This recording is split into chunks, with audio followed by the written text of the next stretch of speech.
Sir, jewellery shop लूटने वाले लड़के इंजीनियरिंग कॉलेज के स्टूडेंट थे और उनका कोई भी क्रिमिनल रिकॉर्ड नहीं था।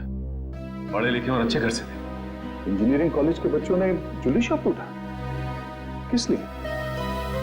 क्या जरूरत पड़ी उन्हें? और हैरानी की बात तो यह है कि उन्होंने पूरी दुकान नहीं लूटी, सिर्फ 10 से 12 लाख रुपए का सामान लिया और निकल लिए। शायद उन्हें लूटने की जरूरत थी। सर, ये मयंक और जिगर के माता पिता हैं।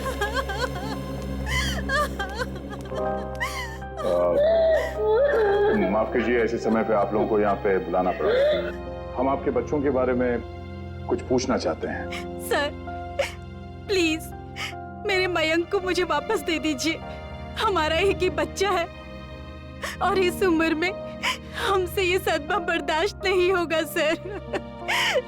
प्लीज सर, प्लीज मेरे मयंक को वापस दे दीजिए। देखिए मैडम, आप प्लीज अपने आप को संभालिए, प्लीज। सर, हमारा बच्चा एक इंजीनियर स्टूडेंट था। उसे पढ़ने और स्पोर्ट्स के अलावा कुछ और नहीं करना था और इस एक्सीडेंट में उसकी मौत। मेरा बेटा भी बहुत अच्छा लड़का था, फिर भी उसके साथ ये सब। हम समझ सकते हैं कि आप लोगों पे क्या बीत रही है, मगर हम आपको ये बताना चाहते हैं कि आपके बच्चों की मौत तब हुई जब वो ज्वेलरी शॉप को लूट के भाग रहे थे।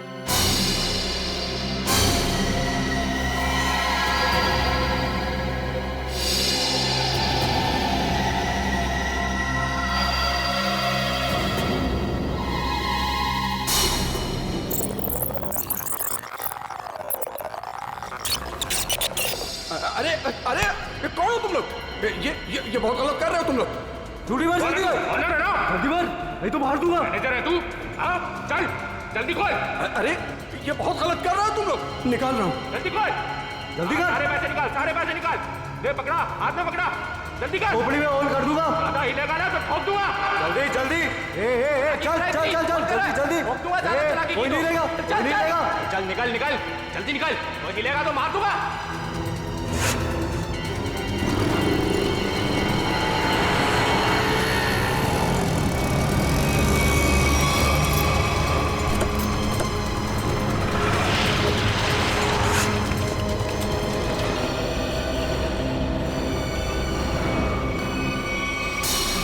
चुप रहिए आप लोग कुछ भी इल्जाम लगा देंगे और हम मान लेंगे।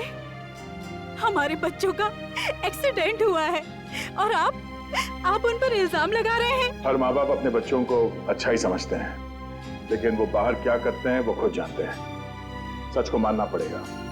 लोगों ने देखा है, गवाह है, सबूत है। सर, बहुत छोटी रकम है। इससे ज्यादा तो बच्चे जब फॉरेन घूमने जाते थे वहां उड़ाकर आ जाते हैं। अरे हमारे बच्चों को चोरी करने की कोई जरूरत नहीं है, वो हमसे मांग सकते थे। मांग सकते थे, लेकिन जिस गलती को छुपाने के लिए उन लोगों ने ये चोरी की, शायद उसका कारण आप लोगों को बताना नहीं चाहते हो। देखिए, मेरा बेटा जिगर बहुत अच्छा लड़का था। जरूर उसको किसी ने उकसाया होगा, वो ऐसा कभी नहीं कर सकता। देखिए मैडम, सच्चाई तो यही है कि अपराध हुआ है। मयंक और जिगर ने ज्वेलरी शॉप को लूटा है। अब हमें ये देखना है कि उन्हें इस पैसे की जरूरत क्यों थी, किसको देना था। हा?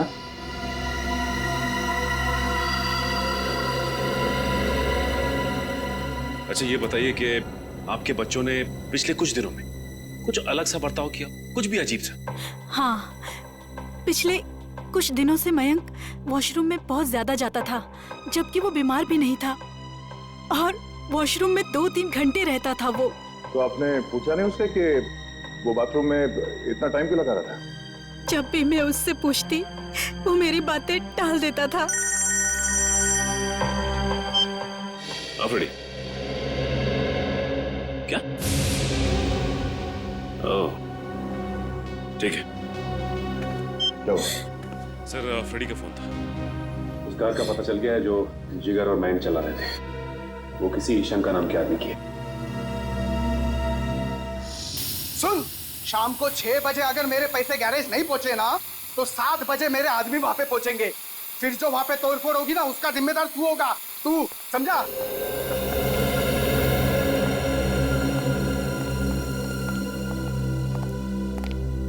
लोग सीआईडी से। ये शंकर कहाँ है? शंकर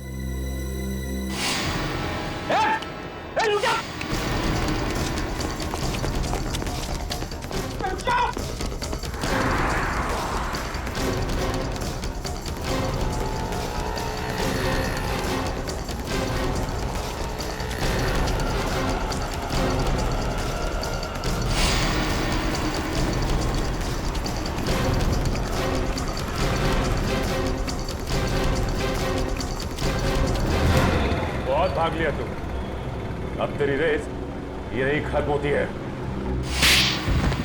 नहीं साहब, नहीं, मारना नहीं। मैं सब सच बताता हूँ साहब, सब बताता हूँ। आंखें खोल के देख, ये मयंक और जिगर है। इन दोनों को दी थी ना कार तुमने दुकान लूटने के लिए? हाँ साहब, यही दोनों गाड़ी लेके गए थे, पर माँ कसम साहब मुझे नहीं पता था कि ये दुकान लूटने के लिए मुझसे गाड़ी लेके जा रहे हैं। मुझे तो बोला भाड़े पे गाड़ी चाहिए, गोवा जाना है, दे दिया। और साहब अपना तो धंधा ही है भाड़े पे गाड़ी देना। चुराई हुई, लेकिन साहब पुरानी गाड़ी खरीदना और बेचना। ये चोरी की गाड़ियों का धंधा करता है और तुम लोग इसका साथ देते हो। सर हमें कुछ नहीं पता, हम तो बस अपनी मजदूरी के पैसे लेते हैं और कुछ नहीं सर। हाँ सर, ये सच कह रहा है। सर हम इस बारे में कुछ नहीं जानते। ठीक है पंच, इससे इसकी सारी डिटेल ले लो, बाकी का पता तो हम लगा ही लेंगे।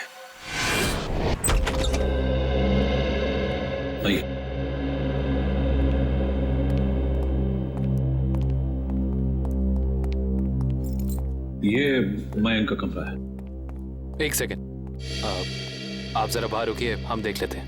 आप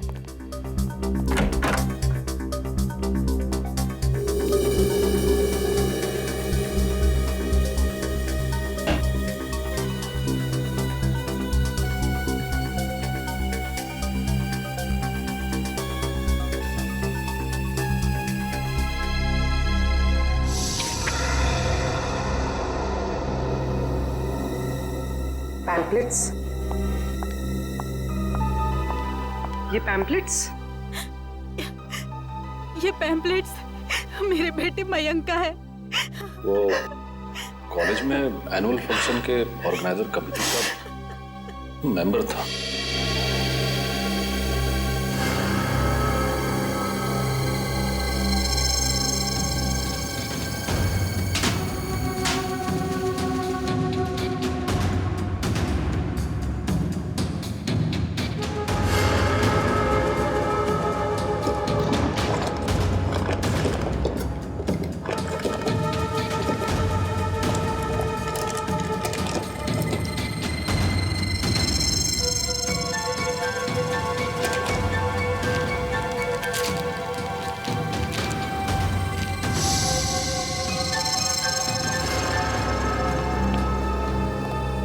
ये इन चीजों को पहचानती हैं आप? ये आपको कहां से मिली? ये तो ज्वेलरी मेरी है। फ्लश टैंक के अंदर से। ये फ्लश टैंक में कैसे पहुंची? पहुंची नहीं, छिपाई गई थी। छिपाई गई थी? पर किसने? मयंक के बाथरूम में मयंक के अलावा और कौन छिपा सकता है? हे भगवान, मैं सोच भी नहीं सकती थी कि मेरा मयंक ऐसा कर सकता है। मयंक के कोई शौक, कोई आदत? नहीं सर, कुछ भी नहीं। उसके दोस्त? ज्यादा नहीं, लिमिटेड, बस 4 या 5। अच्छा, मयंक के सारे दोस्त कॉलेज के ही थे या बाहर के भी थे?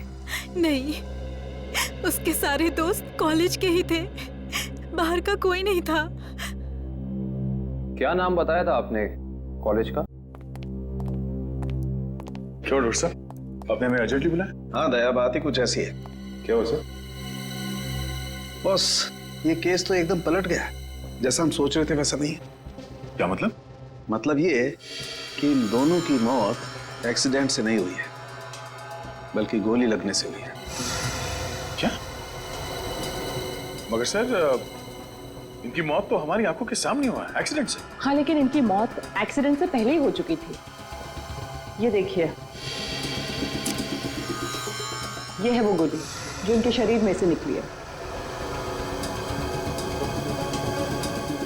और देखो दया, ये है इन दोनों के सीने पर इस गोली के घाव। गोली यहां लगी। मगर सर, ये गोली चली कैसे? और चलाया किसने?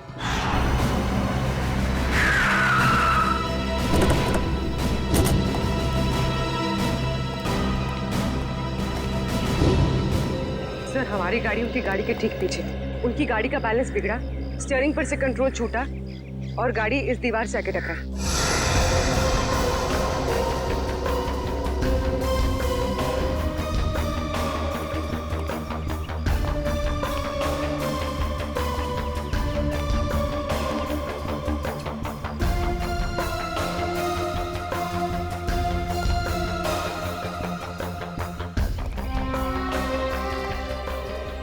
गोली सामने से चलाई गई थी। सर, गोली तो हम पीछे से चला रहे थे और वो भी टायर पे। तो फिर गोली सामने से आई कैसे? गोली अगर सामने से चली थी तो इसका एक ही मतलब हो सकता है, गोली चलाने वाला यहीं कहीं सामने की तरफ छुपा हुआ होगा। मगर श्रेया, सामने तो दूर दूर तक कोई था ही नहीं।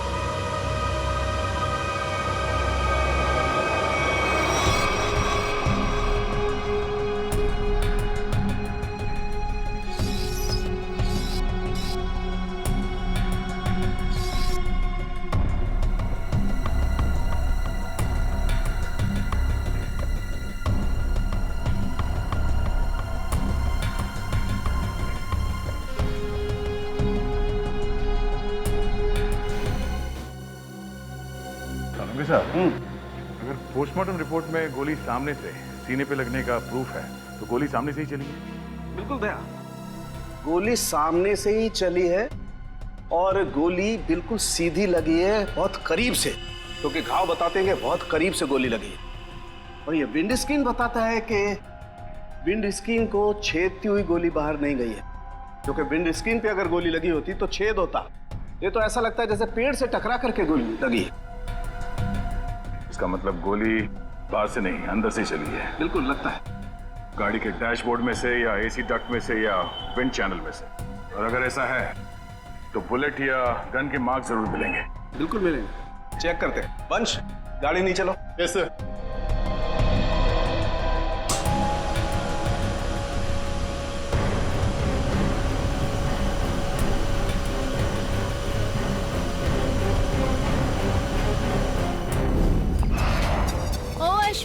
क्या यार, बोला था ना कि सारे पोस्टर्स और बैनर लग जाने चाहिए, अभी तक नहीं हुआ।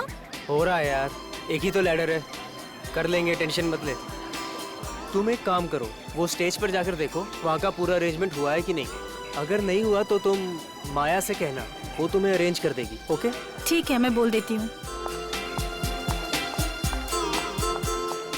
Excuse me. Yes sir. ये मयंक और जिगर किधर मिलेंगे? वो तो आपको वरुण ही बता सकता है, वो रहा। Thank you.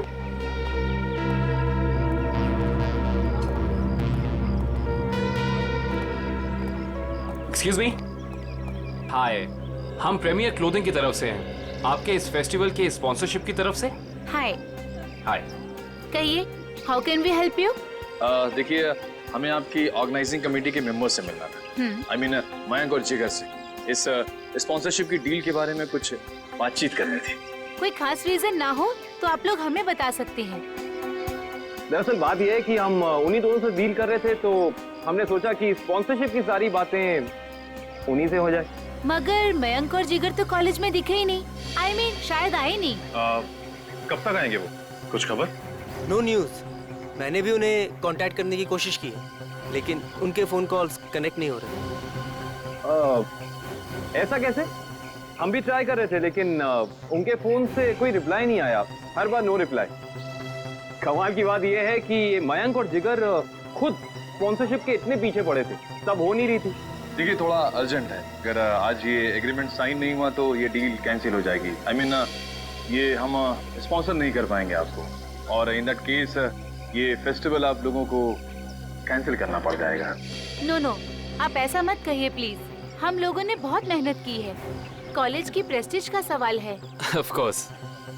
आप एक काम कीजिए, आप विक्की से जाके मिल लीजिए, तो वो आपको जिगर और मयंक के बारे में पूरा सही बताएंगे। वो उनके काफी क्लोज है। आप विक्की का एड्रेस और फोन नंबर दे दीजिए, हम उसे मिल लेते हैं।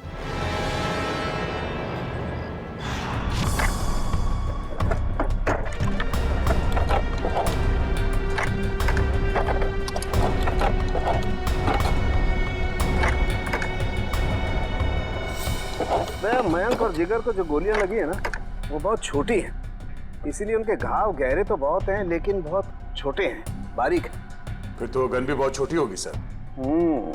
छोटी होगी।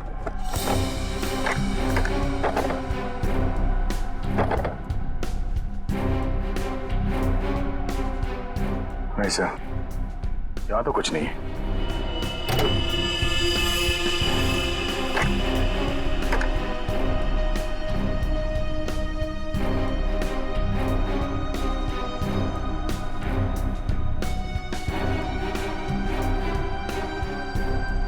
सर यहाँ पे भी कुछ नहीं है। यहाँ पर कुछ नहीं है तो एक काम करो, इंजन चेक करो, उसमें भी फिट किया जा सकता कुछ। सलूंगी साहब, ये तार यहाँ अलग से लटक रहा है, किसी फिटिंग के साथ इसका कोई कनेक्शन नहीं है। ये तार जा कहाँ रहा है दया? सर, इसका एक सिरा तो यहाँ एक्सीलेटर से कनेक्टेड है और ये दूसरा सिरा ये तो साइड व्यू मिरर की तरफ जा रहा है सर। साइड मिरर की तरफ जा रहे हैं दया, तो फिर साइड मिरर चेक करना पड़ेंगे दोनों।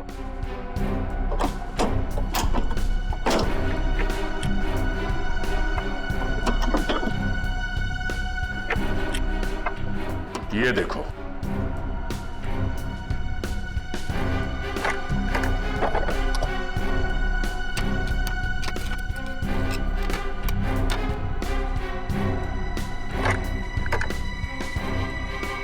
ये देखिए सर, गन यहाँ है। इसका मतलब है एक्सीलेटर दबा, स्प्रिंग के जरिए ये ट्रिगर खींचा और गोली चल गई।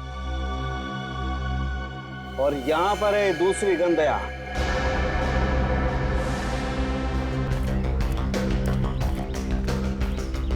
विक्की। हाँ विक्की, आप लोग? सीआईडी। सीआईडी? क्यों? घबराए हो क्यों लग रहे हो? अरे नेचुरल है, किसी शरीफ आदमी के घर में सीआईडी आएगी तो बंदा घबराएगा ही। अगर आदमी शरीफ हो तो उसे घबराने की जरूरत नहीं। बताइए, क्या काम है? हमें आपके दोस्तों के बारे में कुछ इंफॉर्मेशन चाहिए थी। कौन से दोस्त? मयंक और जिगर।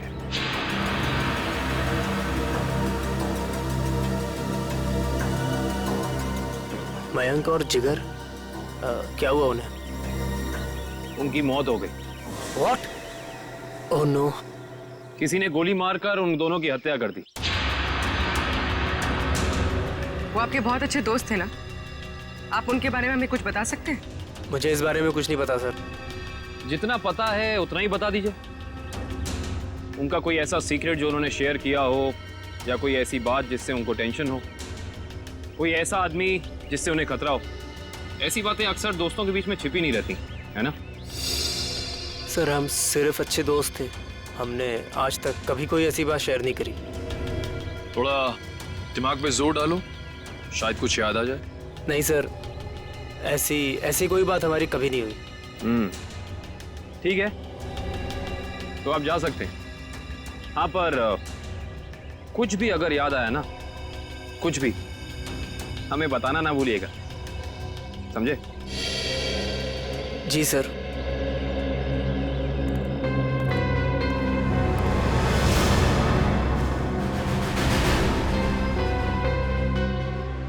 लेकिन सर, जब ये गाड़ी स्टार्ट हुआ तो उसने एक्सीलेटर तो दबाया होगा, तो जब पहली बार एक्सीलेटर दबाया तब ये ट्रिगर दब जाना चाहिए था, मगर ऐसा तो नहीं हुआ।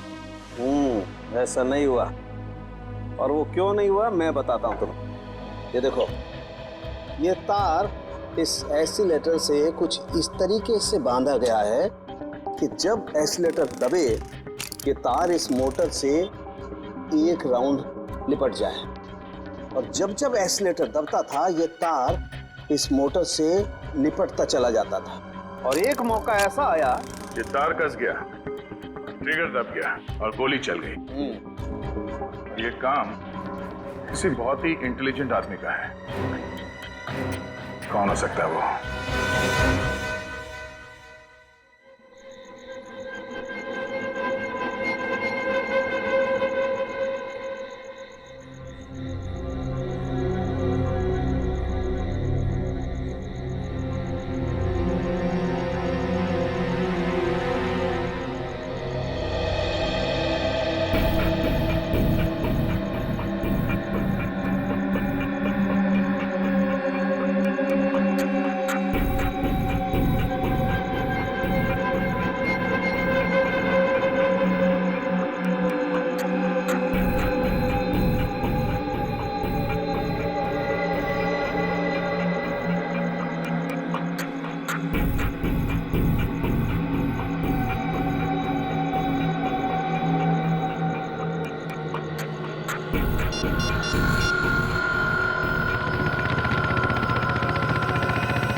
पैसा कहाँ है?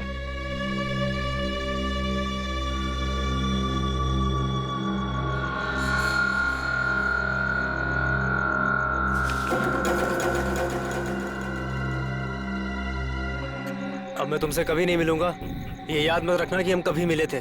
ठीक है, लेकिन क्या बात है, इतना घबराए हो क्यों? ये सब तुम्हारी वजह से हो रहा है। मयंक और जिगर का कुछ पता नहीं लग रहा और आज सीआईडी मेरे घर तक पहुंच गई।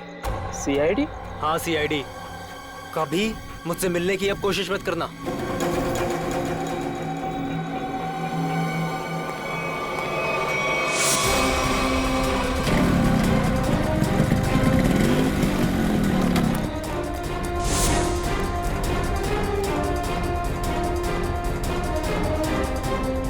कौन हो तुम लोग?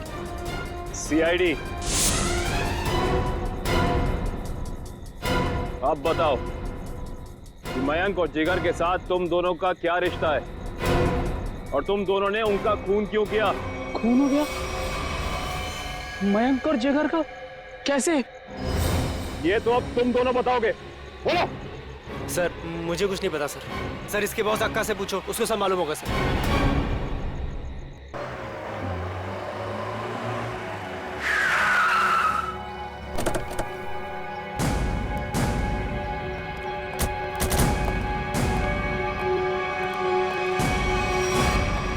कहाँ जा रहे हो? अंदर। कोई प्रॉब्लम है? किससे मिलना है? अक्का से मिलना है। क्यों? उनसे कहो कि सीआईडी आई है उनसे मिलने। जाओ।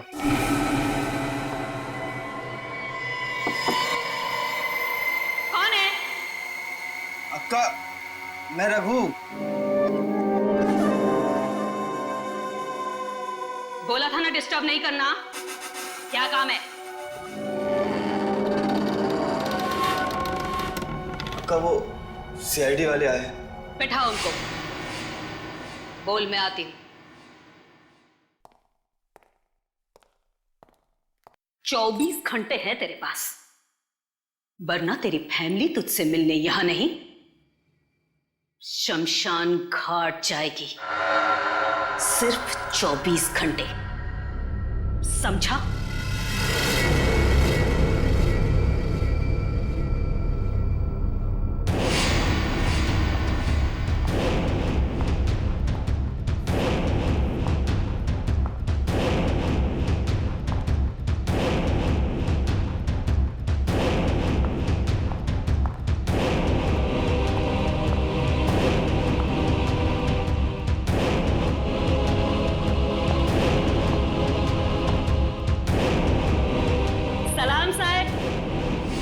बैठिए। नहीं, हम लोग यहाँ ठीक है।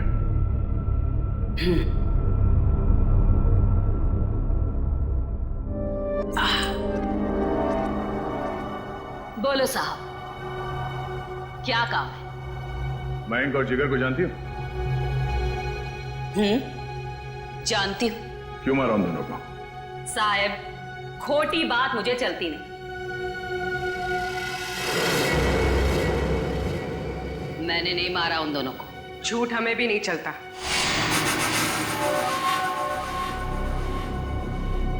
छोकरी तीखी जबान है तेरी, इस आप समझाओ ना इसे। अक्का मीठा सुनना और बोलना दोनों पसंद करती है। तो फिर सर जो पूछ रहे हैं ना उसका जवाब दो। जिगर और मयंक को क्यों मारा? बोला ना, मैंने नहीं मारा। मारा मारी मुझे पसंद नहीं।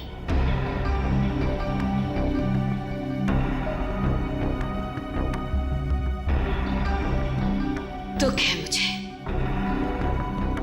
वो दोनों जवान लड़के मर गए। कैसे जानती थी उन दोनों को? जानती तो मैं आपको भी हूं साहब। जो यहां इस क्लब में एक बार आ जाता है, मैं उसे नहीं भूलती। क्यों आते थे वो यहाँ पर? अब डांडिया खेलने तो आते नहीं थे। यहां लोग आते हैं पत्ते खेलने। वो भी पत्ते खेलने ही आते थे। हार गए। जो उनकी जेब में था वो भी, और जो मुझसे उधार लिया था वो भी। 10 लाख। 100% ठीक कहा तूने छोकरी। पूरे 10 लाख हारे वो साहब। और फिर तुमने उन्हें मार दिया, है ना? बोला ना एक बार। नहीं मारा मैंने।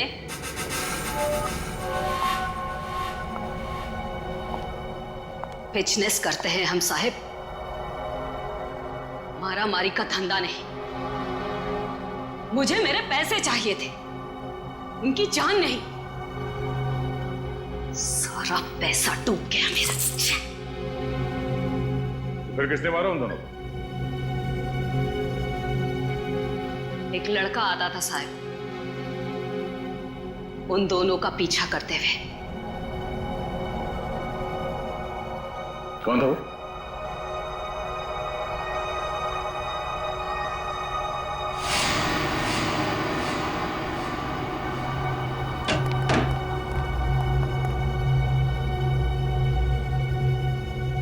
अक्का की जासूसी करता है? नहीं ताई, आपको कोई कंफ्यूजन हुआ है?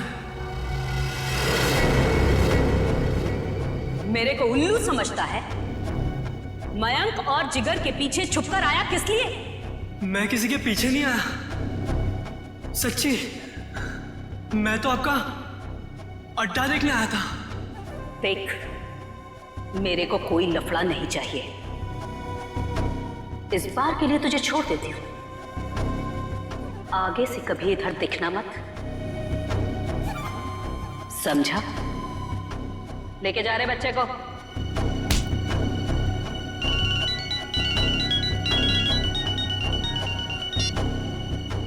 हाँ बोल रहे।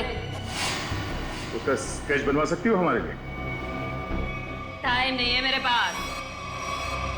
टाइम नहीं है? गैर कानूनी जुए का अड्डा चलाती हो तुम यहाँ पे, हैं? अगर उस धंधे पे बड़ा सा ताला लग जाए तो फिर तो तुम्हारे पास टाइम ही टाइम होगा। कैसी बातें करते हैं आप साहब?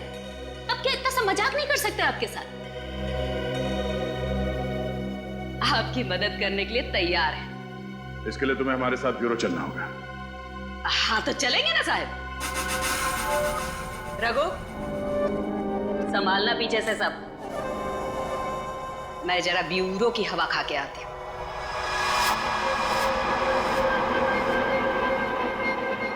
ये तो हितेश है, मैंने इसे शंका के गैराज में देखा था।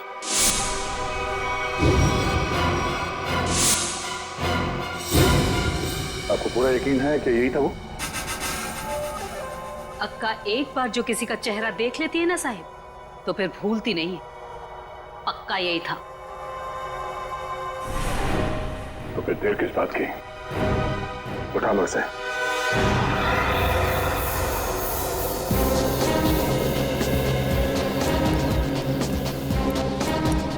इनसे पूछते हैं।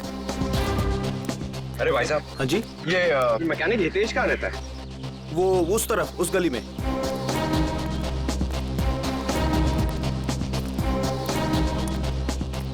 अरे भाई साहब, ये हितेश का घर कौन सा है? हाँ, सामने वो रहा।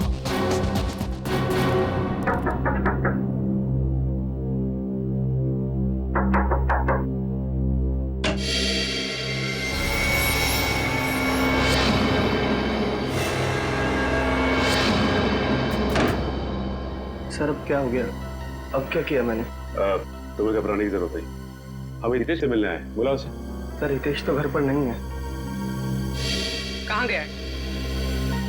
पता नहीं कहाँ गया, पर कल से घर भी नहीं आया। ऐसी कोई जगह जहाँ वो अक्सर जाता है?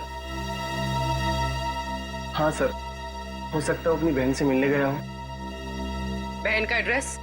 बहन का एड्रेस, हाँ, A45 शीतल नगर।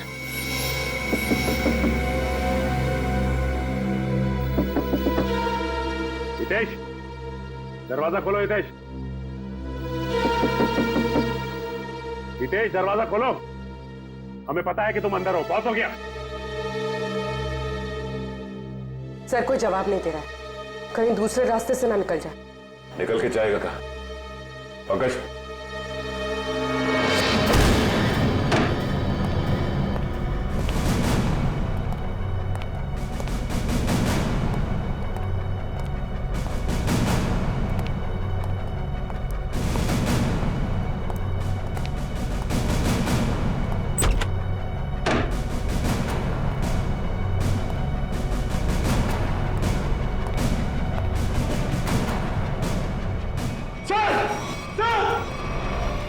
पंकज,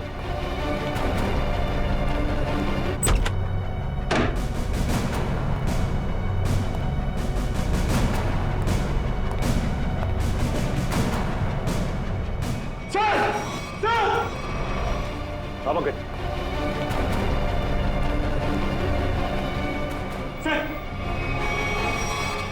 सबका हाथ काट दिया मगर ये जिंदा है। एक काम करो, जल्दी से एम्बुलेंस को करो।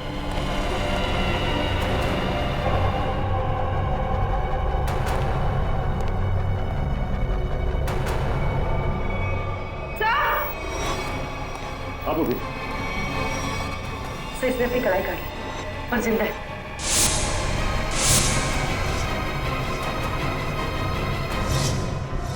कमाल है, वहां हितेश ने अपनी कलाई काट ली और यहाँ पे इस लड़की ने अपनी कलाई काट ली। कहीं ये लड़की हितेश की बहन किरण तो नहीं है? हो सकता है।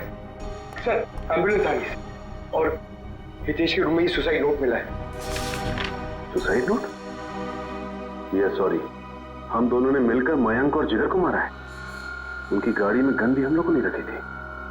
किरण और हितेश।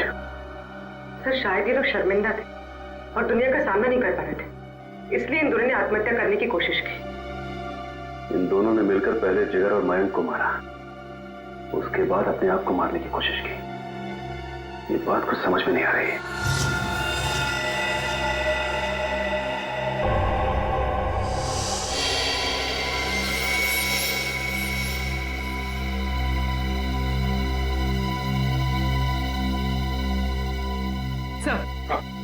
सर किरण के घर से कुछ फोटोज मिली है।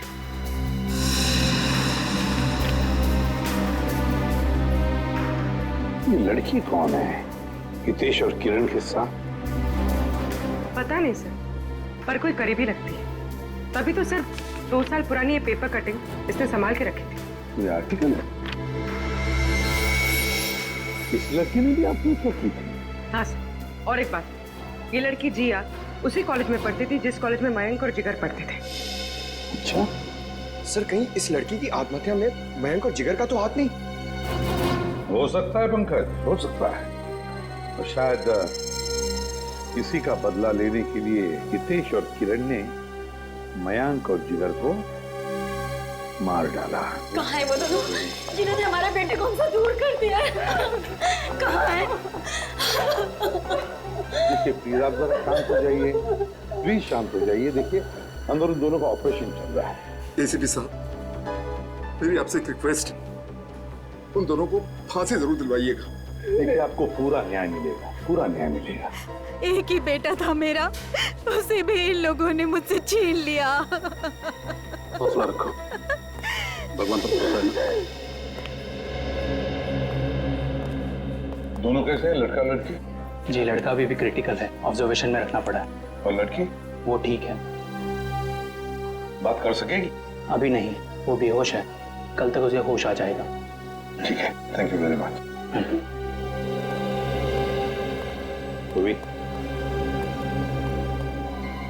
कड़ी नजर रखो इन दोनों पर, देखो कहीं भाग न जाए ये लोग। बस कल सुबह तक का इंतजार है, कल सुबह तक का।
मैंने मरवाया है मयंक और जिगर को।